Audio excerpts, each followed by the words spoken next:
চৈত্র মাসের শুক্লপক্ষের প্রতিপদ তিথিতে হয় বাসন্তী পুজো। মনে করা হয় চৈত্র মাসের বাসন্তী পুজোই আসল দুর্গাপুজো। আর এই পুজো চৈত্র নবরাত্রির বিশেষ তিথিতে হয়। সেই রকমই আজ হলো নবমী তিথি। আজ আবার দশরথ পুত্র রামের জন্মতিথিও বটে। তাই এই বিশেষ দিনটি মহা সমারোহে পালিত হচ্ছে সারা দেশে।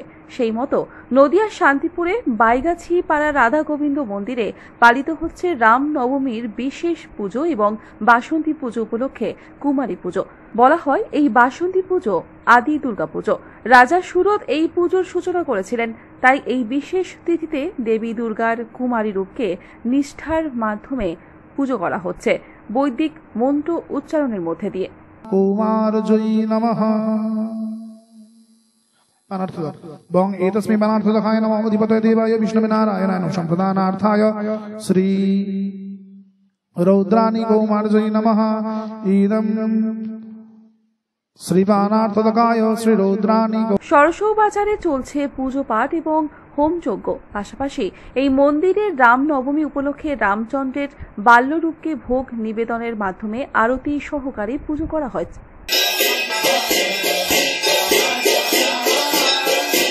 মন্দিরের প্রধান সেবায়েত মহারাজ সচিদানন্দ দাস ব্রহ্মচারী জানাচ্ছেন, প্রতি বছরই এই মহা সমারোহে দেবীর পুজো হয়ে আসছে।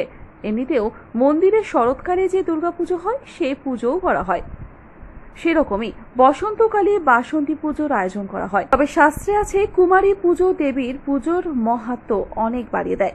তবে শাস্ত্র মেনেই এখানে হচ্ছে কুমারী পুজো, তৎসহ রামলালার পুজো। শরৎ নবরাত্রি বা শরতের দুর্গাপূজা হচ্ছে অকাল বোধন, অর্থাৎ দেবী যেখানে ঘুমোচ্ছে। শুধু দেবী না, সকল দেবতারাই যে সময়টিতে ঘুমোয়। এবং এখন যে বসন্তকালটি চলছে এটি হচ্ছে আমাদের দেবতাদের জাগরণের সময়। দেবতারা এখন জেগেই আছেন।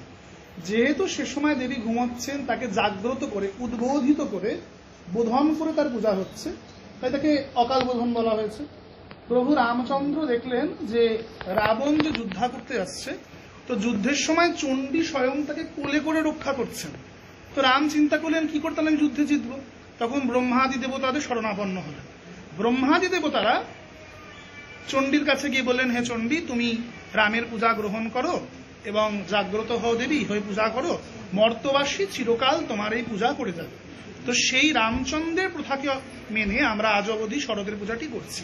এবং এই যে পূজাটা, বসন্তকালীন পূজাটা, আমরা মার্কেন্ডীয় পুরাণে শ্রী শ্রী চণ্ডীতে যেভাবে পাই যে মেধা ঋষির কথায়, মেধা ঋষির কাছে দীক্ষাপ্রাপ্ত হয়ে এবং মন্ত্রপ্রাপ্ত হয়ে মহারাজা সুরত এবং সমাধি, বৈশ্য হচ্ছেন সমাধি, দুজনেই সংসারের উপর অত্যাচারিত হয়ে চলে গেছিলেন। একজন বন্ধুদের দ্বারা, আত্মীয়দের দ্বারা ঠকে এবং রাজা সুরত অন্য রাজার দ্বারা তিনি হার পরাজয় স্বীকার করে তিনি বনে চলে গেছিলেন। এবং মেধা ঋষি তাকে উপদেশ করে, তুমি চণ্ডীর পূজা করো, দুর্গা পূজা করলে তোমার এই পুজোটি কিন্তু এই পুজো, এই যে কালের পুজো যেটা আর কি, মানে বাসন্তী পুজোটা। তো এই পুজোর ক্ষেত্রে যদি কুমারী পূজা বলেন, কুমারী পূজা দুটো ক্ষেত্রেই প্রযোজ্য। কুমারী পূজা করার একটি কারণ হচ্ছে, যেখানে দেবী আমরা পূজা করছি মৃন্ময়ী মূর্তিতে কিংবা ধাতুময় বিগ্রহে, তো সেখানে কিন্তু আমরা দেবীকে সম্পূর্ণ সাক্ষাৎ রূপে কাছাকাছি দেখতে পাচ্ছি না।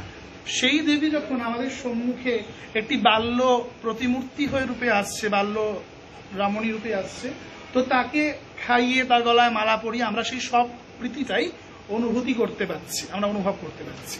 এবং যদিও কুমারী পুজোর পরে দেবীর পূজার্চনার সাথে চলে হোমযজ্ঞ এবং এই পুজোকে কেন্দ্র করে আশেপাশের এলাকা সহ বিভিন্ন প্রান্তের মানুষের জমায়েত হয় মন্দির প্রাঙ্গণে। মন্দিরে পুজো দিতে আসা এক ভক্ত জানাচ্ছেন, বিগত বেশ কয়েক বছর ধরে এখানে মহা সমারোহে বৈষ্ণব মতে দেবীর আরাধনা করা হয়। তৎসহ চলে নবমী তিথি উপলক্ষে অভিষেক এবং তার জন্ম উৎসব পালন অনুষ্ঠান। নদিয়া থেকে মাধব দেবনাথের রিপোর্ট, আনন্দ বার্তা।